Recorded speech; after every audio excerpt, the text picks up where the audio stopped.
Hello ladies and gentlemen, Asgard here. I'm bringing you another video for for Conqueror's Blade, published by Boris Interactive and My Games. And of course, everyone's probably obviously heard the news since last week.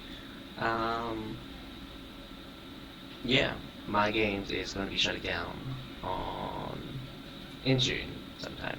You can see the precise date, and of course, um, they have a whole information about that. I didn't make a video for that since it's not particularly relevant on the Frontier side, but I definitely think that there's plenty of people still looking for information about that. So just really quickly, um, simply heading over to the global website, which is like, oh man,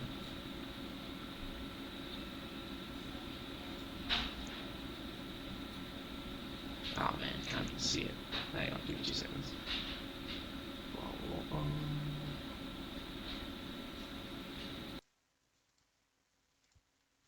So obviously you have the global.conquerorsblade.com, and it'll just have a bunch of informational things. June the 4th happening. It, some things are wrong, but like don't worry about them too much. It conveys a lot of information, and it will definitely probably um, solve, or I mean like tell you a lot of the information or answer a lot of your questions. But again, um, realistically, all of this stuff doesn't really come into effect until much later anyway. So uh, maybe doing it early is great, but you still got until like June 4th to settle all the account transfer things. But yeah, my games ending the publishing agreement of Conqueror's Blade finally getting a global release, all good things. I definitely do think that the finally combining the how to say finally having a single publisher for the world is again just the best way moving forward. But I mean, I also see like some benefits for having publishers in each region. You definitely have their own communities and things.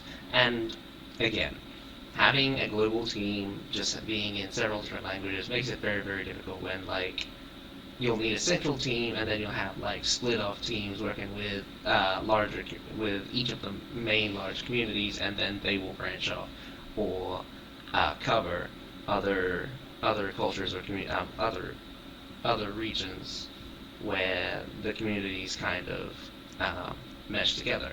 I mean, like, I'm technically in the Southeast Asia, I mean, like, Southeast Asia region. We like to call it the Oceania, but, like, that really just encompasses a lot of the Southeast Asia islands and stuff, and mostly Australia and New Zealand kind of things.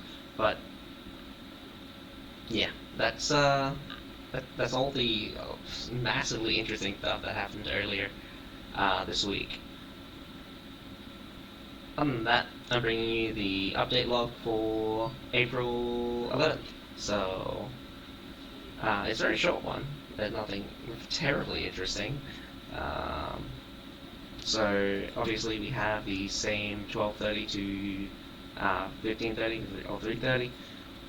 We got on UCC +8. Otherwise, server time, Beijing time. Gonna happen tomorrow on April 11th. We get 8,000 bronze, 300 honor, 15 unit medals. Another optimization of begin missions. Again, not really sure what they've optimized unless you've actually done the beginner missions.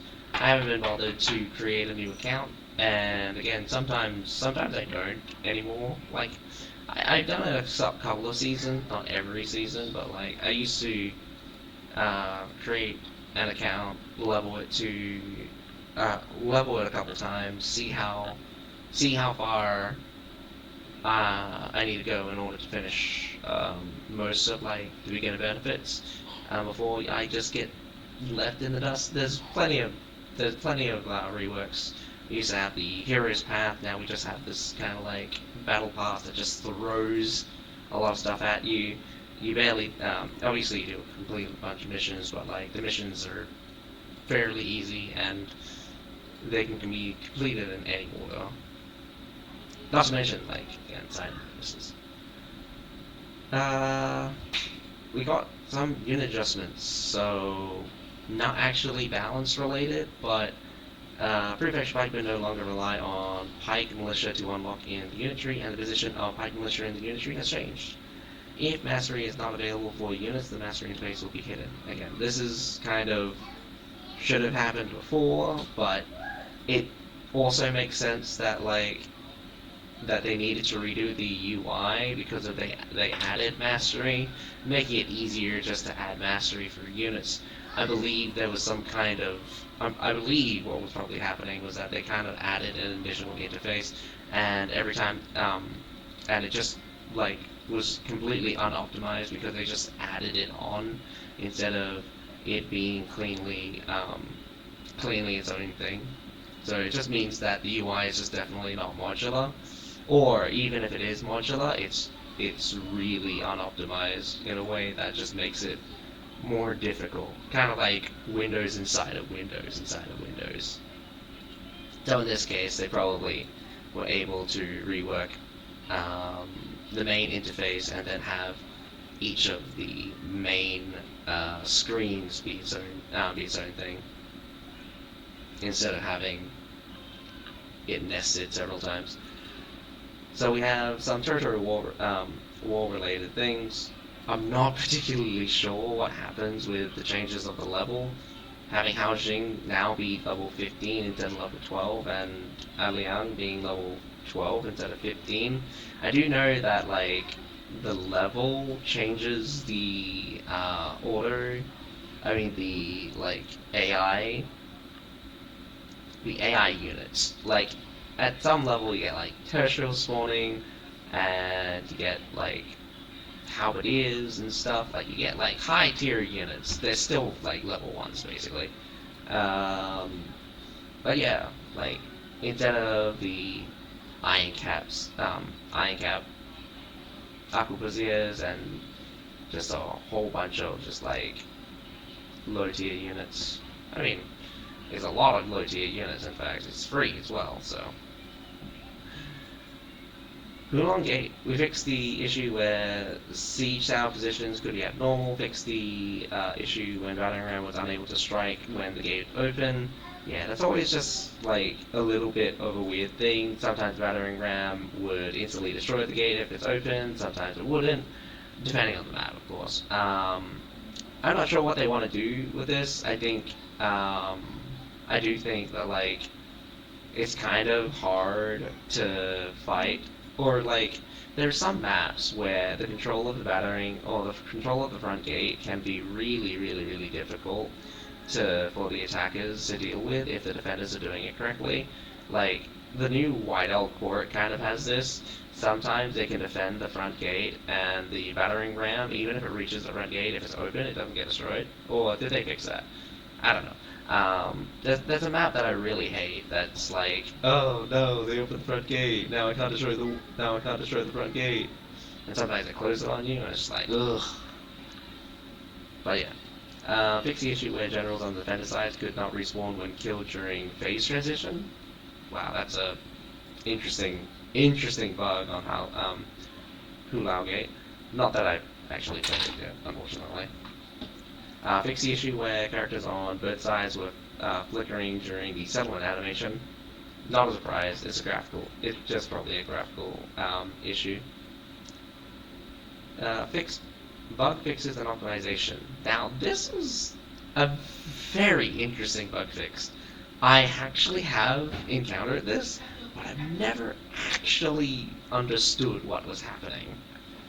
So, fix the issue of force set effect in the Black Sun.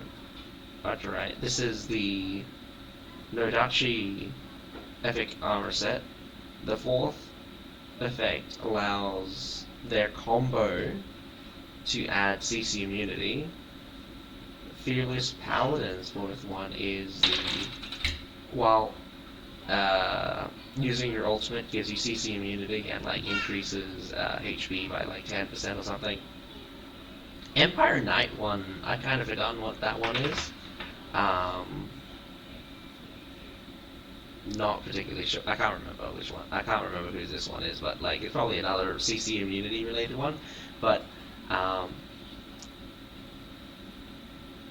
but it just simply states could not be immune to dismounting skills. I mean, I've encountered that. I've actually encountered that bug. Not myself personally, but I know that I've seen like Nodachis that have this armor set just get put into the dirt. I've seen like you get to see the CC immunity around poleaxe with this, and it just gets knocked out of it. Like this happened like 2 or 3 times. I've actually seen it 2 or 3 times, and it's the most fascinating thing. I'm just like, what the hell is happening? It's just like, oh, I got really lucky. How did they cancel that? They were like literally CC immune. Not that like I understood what was happening because I didn't actually like consider that maybe a certain type of skill is just accidentally knocking them down. I just chalked it up to like lag and stuff, or like things not working. Fix an issue where the Crescent Monks might trigger a different effect during attacks. Now, not exactly sure what different effects they're talking about, but the Crescent Monks' basic attacks hit 2 people, and they do seem to get some kind of red thing. I mean, like, they glow red, so I'm not even sure what they're doing. So, again, just something that's just very strange. This attacks could be anything. It could include, like, the spinny thing, Eclipse, Epicycle or something, or, Crescent Moon Strike, or like the shot, like the whoosh, whoosh, and pow. Fix issue about abnormal display for certain unit tires, that was always going to be an issue. Fix an issue where excessive memory usage in game, this is probably just a memory leak issue. Optimize the defaults, yeah. When launching the game, it keeps defaulting to the new server, and instead of the last server I logged into, so better fix that. Another interesting bug fix is I'm not really sure what going to really be the impact for this one. Fireproof armor was not working properly. What exactly was not working properly is the question. Again, there is very weird things that just doesn't make sense with kind of like how fire works and like how the the fire protection works, because you have fireproof armor, flame war, and pillar and flames. Pillar and flames honestly should just like allow units to resist the flame or the flame CC, the aflamed CC, or frightened. I'm not particularly sure what like the internal classification is, but like the frightened state is absolutely cancerous because, for heroes in particular, because we can roll out of it we can roll out of it, extinguish the flames and stuff, and then we get lit back on fire and we're shaking out, doing the boogie again, and it's just super annoying. But at the same time, you could just like tank through the frighten effect, and then every time you get hit by fire effect, you don't get aflamed again for a certain amount of time until like the aflamed effect, until the aflamed debuff disappears. That is, I think it's like 5 seconds, and the CC lasts for like a good 3 seconds or something. So, regardless, it's going to be interesting, kind of, if anyone really figures out the difference between before or after.